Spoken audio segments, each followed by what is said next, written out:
6 bombs at 6 a.m. They changed my life forever. The sound isn't like the movies. It's a rumble that starts in your chest, travels through your bones, stops your heart. Your body knows before your mind does. This is real danger. That rumble in your chest, you know that feeling. Maybe it's when you got the phone call that changed everything. Maybe it's when you realized your world was about to fall apart. Your body knew before your mind did. But those bombs didn't break me. They revealed me. By the time the next bombs fell, I already knew where my unshakable center lived. What I learned was something simple but profound. They can hurt your body, but only you can hurt your mind.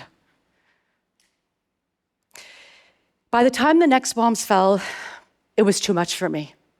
It was an amazing experience, but what I knew is what would come next. Do you want your trauma to be your tragedy, or do you want this to be your training ground? This wasn't my first war. I've lived through much pain. An alcoholic father who taught me that chaos was normal, a workplace that showed me that showing emotions was emotional and not rational enough, a society where showing my smile was taken to mean more than professionalism, harassers who taught me to fight. Each war trained me for the next. Each battle revealed more strength. 2 months before those bombs fell, I lost my sister to cancer. I thought I knew what loss felt like. I thought I knew what crisis meant. I was wrong. When war breaks out, you don't get to choose your timing. You don't get to say, sorry, I'm still grieving. Can you reschedule the apocalypse? For 40 days, we lived with bombs at night, displaced people during the day. Roads were destroyed.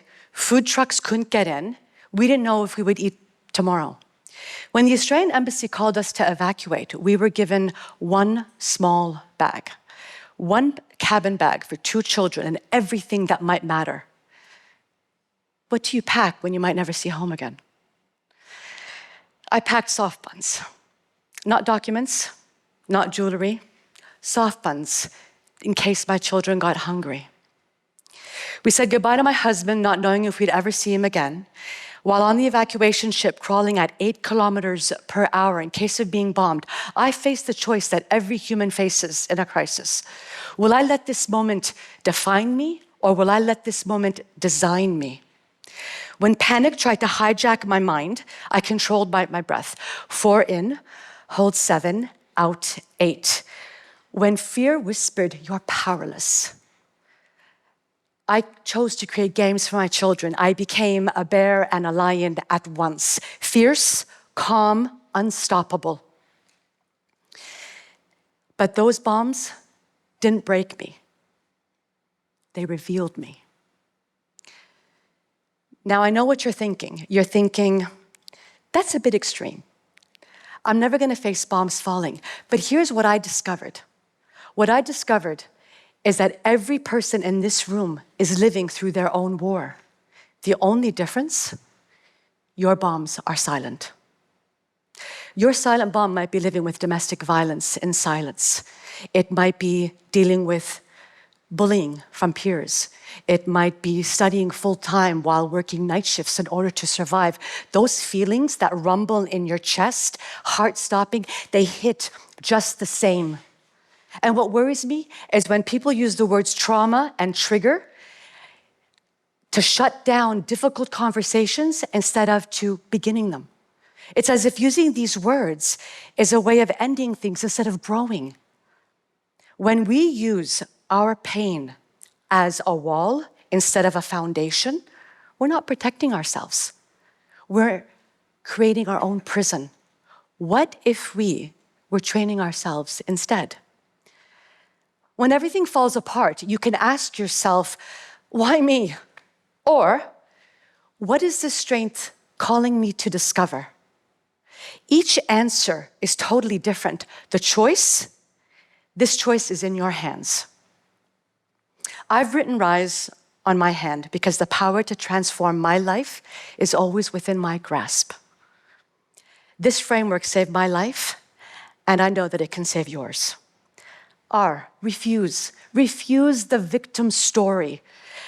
When you decide to let the others take blame for what happens, you transfer that power to them.